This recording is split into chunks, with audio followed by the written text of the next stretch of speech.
पिछले कुछ समय से एक नाम जेफरी एप्स्टीन ने पूरी दुनिया में सनसनी मचा रखी है। लेकिन ये कहानी सिर्फ एक आदमी की नहीं है, बिल्कुल नहीं। ये कहानी है वादों की, राजनीतिक दांव पेच की और उन हजारों रहस्यों की जो फाइलों के पन्नों में दबे हुए थे। तो चलिए इस पूरे कॉम्प्लिकेटेड मामले को परत दर परत खोल कर देखते हैं। तो आज हम क्या क्या देखने वाले हैं। सबसे पहले हम उस रहस्यमयी लिस्ट की बात करेंगे जिसकी अफवाह एक राष्ट्रीय जुनून बन गई।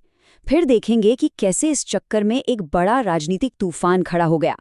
इसके बाद हम उस कानून को समझेंगे जिसने पारदर्शिता की मांग की, और फिर देखेंगे कि जब फाइलें सामने आईं तो कितना विवाद हुआ। और हाँ, आखिर में ये भी जानेंगे कि उन फाइलों से कौन कौन से राज बाहर आए। देखिए, इस पूरी कहानी के दिल में थी एक रहस्यमयी लिस्ट। ये सिर्फ कोई लिस्ट नहीं थी, बल्कि एक ऐसा आइडिया था जिसने इंटरनेट से लेकर न्यूज़ चैनलों तक हर जगह आग लगा दी थी। लोगों के मन में ये बात घर कर गई थी कि कुछ बहुत बहुत पावरफुल लोग हैं जो अपने काले कारनामों को छिपाना चाहते हैं। और यहीं से वो सवाल पैदा हुआ जो हर किसी की जुबान पर था कि आखिर ये एप्स्टीन लिस्ट है क्या? क्या ये सिर्फ एक अफवाह है या सच में ऐसी कोई लिस्ट मौजूद भी है? और अगर है तो भाई इसमें किन किन बड़े लोगों के नाम शामिल हैं? अब आगे बढ़ने से पहले एक चीज साफ कर लेते हैं, फाइल्स और लिस्ट के बीच का फर्क। देखिए, फाइल्स हकीकत थीं, मतलब एफबीआई के इकट्ठा किए हुए 300 गीगाबाइट से भी ज्यादा के असली दस्तावेज और सबूत। दूसरी तरफ लिस्ट एक थ्योरी थी, एक ऐसी कहानी कि एप्स्टीन के पास एक सीक्रेट लिस्ट थी जिससे वो ताकतवर लोगों को ब्लैकमेल करता था। और इसी सनसनीखेज आइडिया ने सबका ध्यान अपनी तरफ खींचा। और फिर इस पूरी कहानी में एक नया मोड़ आया एलन मस्क के इस ट्वीट के साथ। सोचिए कितना बड़ा दावा था। हालांकि ये ट्वीट बाद में डिलीट कर दिया गया, लेकिन तब तक तो इसने आग में घी डालने का काम कर दिया था। इस एक ट्वीट ने उस वक्त की सरकार पर जबरदस्त दबाव बना दिया कि वो इन फाइलों को पब्लिक करे। इस ट्वीट के बाद तो जैसे एक राजनीतिक बवंडर ही खड़ा हो गया। पारदर्शिता के वादे हुए, फिर वो वादे तोड़े गए और जनता का गुस्सा बढ़ता ही चला गया। सब कुछ बहुत तेजी से बदल रहा था। अब जरा इस टाइमलाइन को देखिए, कैसे कुछ ही महीनों में पूरी बाजी पलट गई। साल की शुरुआत में वादा किया गया कि लिस्ट की समीक्षा होगी। फिर मई में राष्ट्रपति को बताया गया कि फाइलों में उनका नाम भी है, हालांकि अपुष्ट तौर पर। और बस जुलाई आते आते सरकार का रुख 180 डिग्री घूम गया और पूरी कहानी को ही एक धोखा बता दिया गया। मतलब ये विरोधाभास देखिए। चुनाव प्रचार के दौरान वादा था कि फाइलों को जारी करने में कोई दिक्कत नहीं है, लेकिन सत्ता में आने के कुछ ही महीनों बाद उसी कहानी को एक घोटाला और धोखा करार दे दिया गया। इस नाटकीय यूटर्न ने बहुत से गंभीर सवाल खड़े कर दिए। जब सरकार ने अपना रुख बदला तो जाहिर है एक बहुत बड़ा पॉलिटिकल प्रेशर कुकर बन गया। जनता और मीडिया का दबाव इतना ज्यादा था कि कांग्रेस को बीच में आना पड़ा। और कमाल की बात ये थी कि इस मुद्दे पर दोनों विरोधी पार्टियां एक साथ आ गईं। और ये नंबर अपने आप में एक कहानी कहता है। 427 के मुकाबले सिर्फ एक, मतलब ये लगभग सर्वसम्मति से लिया गया फैसला था।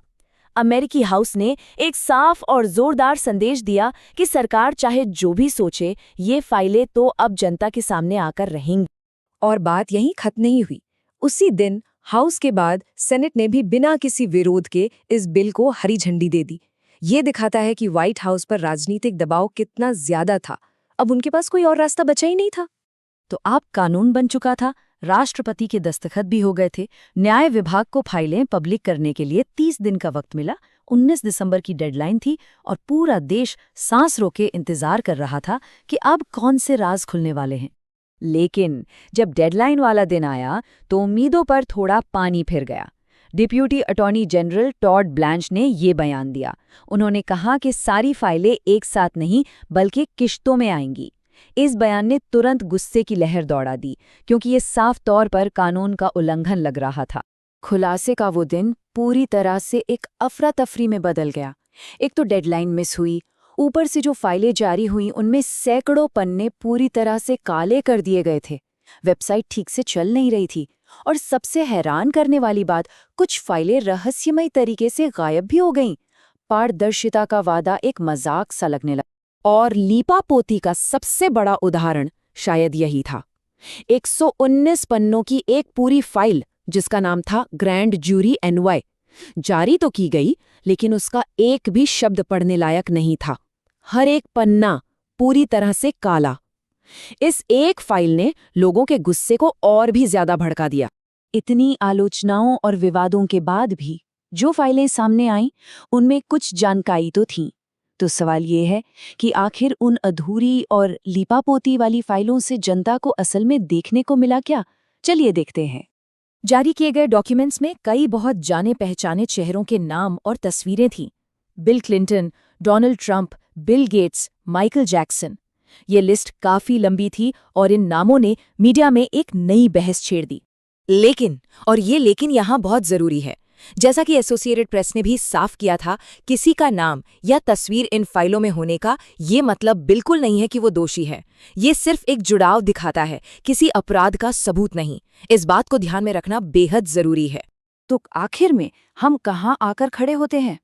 महीनों के राजनीतिक हंगामे, एक नए कानून और एक बेहद विवादित खुलासे के बाद क्या इसे सच में पारदर्शिता कहा जा सकता है, या फिर ये इतिहास की सबसे बड़ी लीपापोती में से एक थी? शायद इसका असली जवाब आज भी उन्हीं काले किए हुए पन्नों के पीछे कहीं छिपा है।